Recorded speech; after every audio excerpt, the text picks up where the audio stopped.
Good day from the Philippines. We are happy to share with you our reef benthos monitoring in the Tubbataha Reefs Natural Park. I am Rech Alaba and I am joined by our Protected Area Superintendent, Ms. Angelique Songko. Tubbataha is located in the Philippines, specifically in the province of Palawan. It lies in the middle of the Sulu Sea. It is managed under a no-take policy since 1988, allowing only two activities: research and tourism. The core zone of the park, shown inside the red triangle in the map, is 97,030 hectares, 10,000 hectares of which is covered with coral reefs. Its protection and management is guided by a Republic Act signed in 2010. Tubbataha's importance is recognized not only by the Philippine government, but by the international community as well. In 1993, it was inscribed in the UNESCO World Heritage List. It was included in the Ramsar list of wetlands of international importance in 1999. It is an ASEAN Heritage Park and is a member site of the East Asian Australasian Flyway Partnership.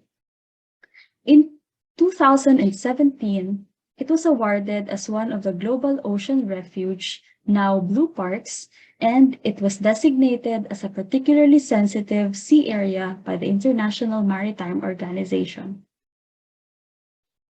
Tubbataha is important because it hosts a variety of reef fish, corals, sharks, and seabirds, to name a few. It is home to more than 180 threatened and near-threatened marine animals.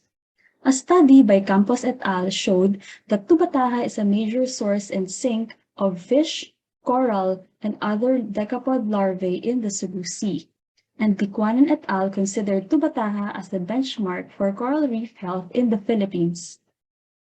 In order to monitor reef health, the Tubbataha Management Office conducts regular research and monitoring in the park, including reef benthos monitoring. The Reef benthos monitoring, which is conducted once a year since 1997 with the help of NGO and the academe. Currently, we monitor 5 sites, sites 1 to 4, and Jessie Beasley Reef. Our sampling design follows the hierarchical sampling by Licuanan et al. And Van Wiesik et al. The park is considered as a location with the 5 sites, and in each site, there are 2 stations, which are at least 200 meters apart.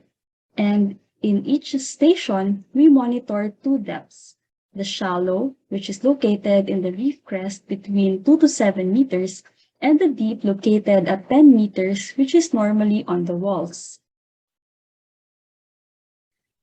Throughout more than 2 decades of monitoring, we have shifted our methods from line intercept to video transect to modified reef check. And since 2012, we employed the photo transect method, which allowed us to have permanent documentation of the condition of the reefs through time.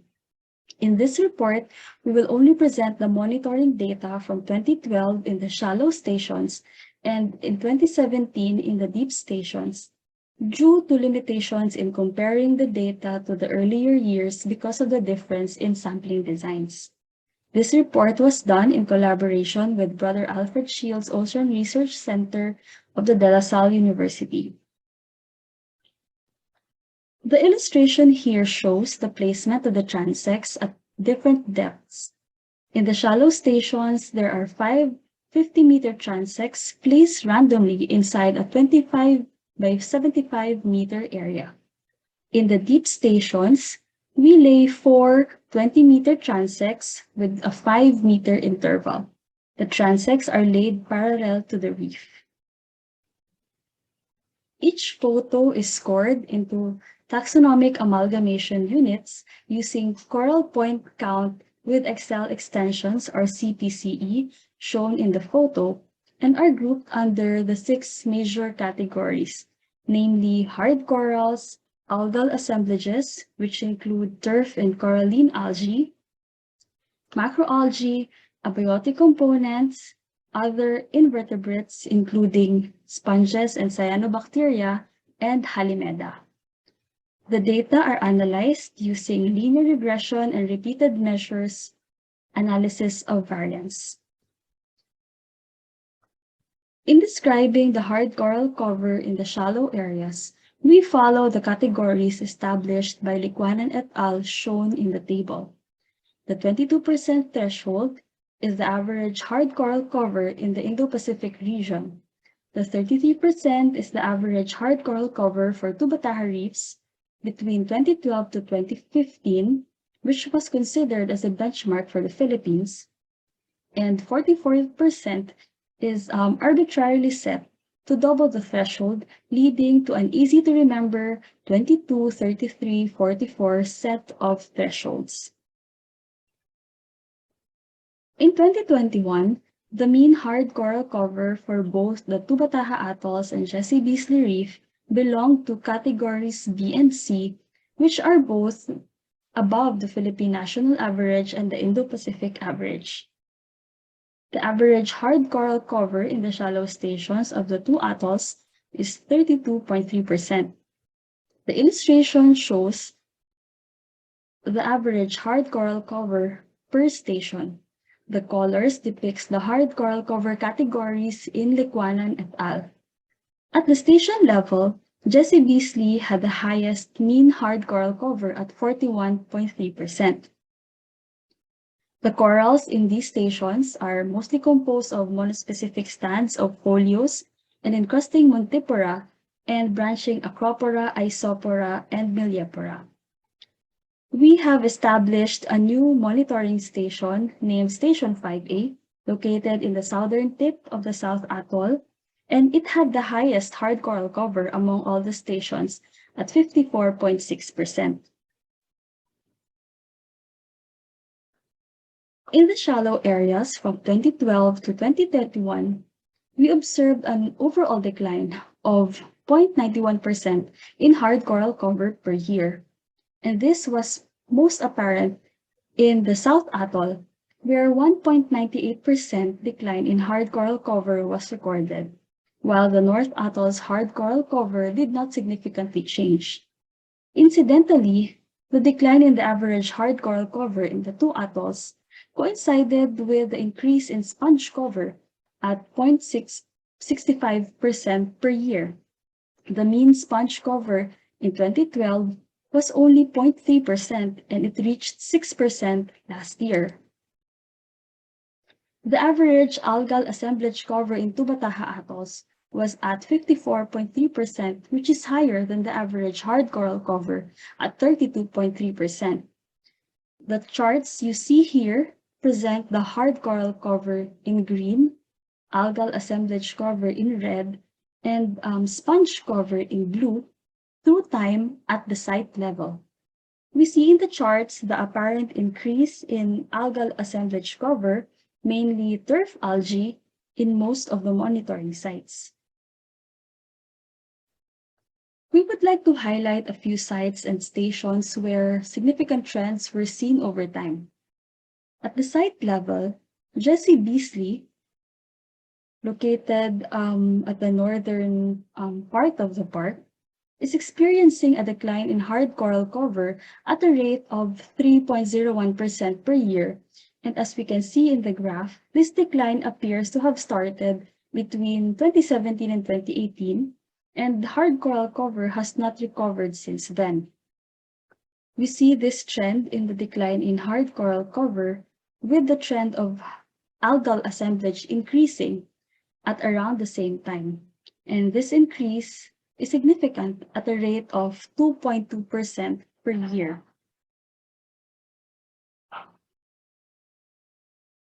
Station 3B, located in the southeast side of the South Atoll, had the most drastic decline in terms of hard coral cover at a rate of 4.63% per year. We can see here that the decline appears to have happened earlier than Jessie Beasley, between 2014 to 2015, and it continued until 2017. Another decline was recorded between 2020 and 2021. In 2012, Station 3B had more than 50% hard coral cover, but in 2021, its hard coral cover was only at 16.9%. Like Jessie Beasley, we see a significant increase in algal assemblage cover from 2015 onwards at a rate of 2.4% per year. Just a few observations from the images taken during the monitoring. On the left, you see stands of branching corals, which are mostly Isopora brueggemani, taken in 2018. And last year, we were able to capture a few instances of bleached branching corals in the same station. Another observation in the same station we had was the thick stands of Isopora brueggemani in 2018 has now been largely replaced by wide fields of rubble, especially in the first three deeper transects of the shallow station.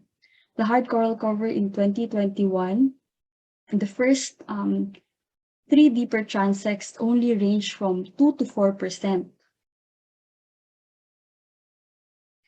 In this photo, we show the deeper part of station 3B, the same station as the last two slides, which was previously dominated by the monospecific stands of Isopora brueggemani as well. The deterioration of this area began in 2017, and this was attributed to logs and rogue fish aggregating devices that likely hit the reef in 2016 and 2017. The deterioration of the area continued most likely due to coral bleaching we experienced in July 2020, which was made worse by the impact of a tropical depression which directly hit Tubbataha in December that same year.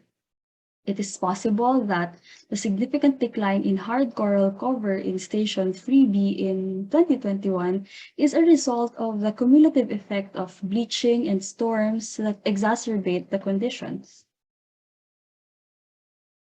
Lastly, we have Station 4A, which is located in the northeastern part of the South Atoll, where hard coral cover is declining at a rate of 1.23% per year. We can see in this graph an increase in hard coral cover from 2020 to 2021, but overall, a more gradual decline was observed. An important finding we have for this report is the significant increase in sponge cover at the location level over time. And more often than not, last year in our transect photos, this type of sponge were the ones that we encountered, the gray encrusting sponges. This photo was taken from Station 4B in the north of the South Atoll. We also recorded a lot of encrusting sponges with yellow-green color and of the same growth form to the one that are shown in the slide.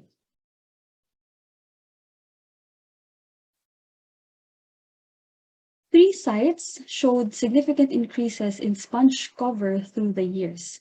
Site 2, which is at the southwestern part of the North Atoll, here. The sponge cover is increasing at a rate of 0.71% per year. Shown in the blue line in the graph, and from around 0.6% only in 2012, it increased to around 7% last year. Notably, Site 2 stations are very near a channel where the lagoon waters drain. Here you will see on the upper right is a figure of the North Atoll, wherein the blue boxes indicate the location of the channels where the lagoon waters drain during low tide.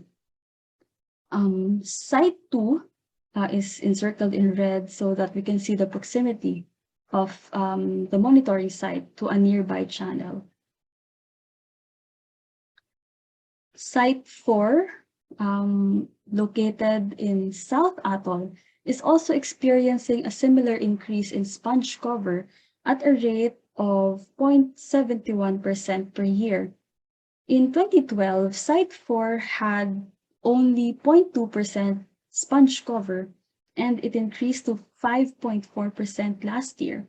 If we look at the inset map here on the upper right, we can see that both stations in Site 4 are directly located in front of a channel draining the waters of the South Atoll. Lastly, a significant increase in sponge cover was also observed in Site 1, located in the northern tip of the North Atoll. The sponge cover in this site was at 0.2% only in 2012, and it reached to around 8% last year. Site 1 is located in the North Atoll, and as you will see, it's not near a channel, but then it is very near Bird Islet, where we have more than 20,000 breeding seabirds. We would like to share another concern we have. It is the proliferation of terpios sponge, infamously known as the coral killing sponge. We first observed this in 2019 encrusting the rubble fields, and last year, the area that it occupied has increased. And this is a concern for us because the terpios sponge would compete for the coral recruits that would have to settle in the area. Now we go to the deep monitoring stations. The average hard coral cover in the deep stations, which are mostly located in the walls, were at 25% and 21%. The percentage cover of algal assemblage is higher, as you will see in the figures, than the hard coral cover for both the Tubbataha atolls and the Jessie Beasley Reef.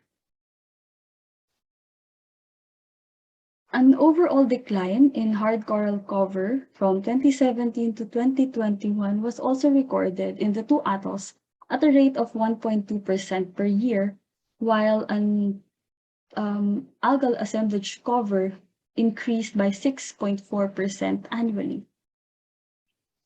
The annual average hard coral cover, algal assemblage cover, and sponge per monitoring site is presented in this slide. As you will notice, similar to the shallow stations, we see the apparent increase in algal assemblage cover. Those are depicted in the red lines during the last 5 years of our monitoring. This was more apparent in Station 4A in South Atoll, where 4.1% annual decline in hard coral cover was recorded. You may recall that Station 4A is located right in front of a channel that drains the South Atoll waters. The decrease in hard coral cover from 2020 to 2021 can be related to the coral composition. The site has more acroporids compared to the other station, which is Station 4B. We say this because we think that it was affected by the coral bleaching, which happened in 2020. And unlike Station 4B, this Station 4A, was not able to recover and was more affected by bleaching because of its coral composition. The percentage of corallimorphs in Station Jessie Beasley B was at 26% last year. And this value is very, very similar to the hard coral cover and algal assemblage cover at the station.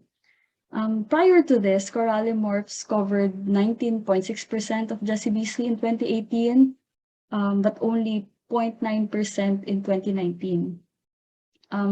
Years before that, in 2001, they were noted colonizing over dead corals. Corallimorphs, as we know, are a type of invasive anemone-like animal that typically thrives in coral reefs that have been degraded due to environmental or man-made disturbances. And they were known to reproduce fast, therefore competing with other hard corals for space.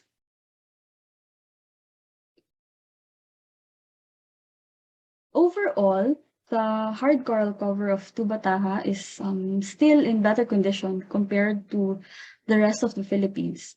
However, we take note of areas of concerns, such as the decline in hard coral cover, which corresponded to an increase in algal assemblage and sponge cover in some sites. In some parts of the reef, as we mentioned, the cumulative effect of stressors such as storms, coral bleaching, and rogue fish aggregating devices prevent corals from recovering. Coral fragments are also drawn to deeper portions of the reef, causing more damage. And lastly, corallimorphs proliferating in Jessie Beasley prevents the growth of hard corals. In addition to the continuing benthos monitoring to detect further changes in benthic composition, we will also monitor specific reef benthos indicative of different stressors, such as observing sponge coral interactions, tracing the spread of rubble fields, and measuring the trends in turf algae height over time.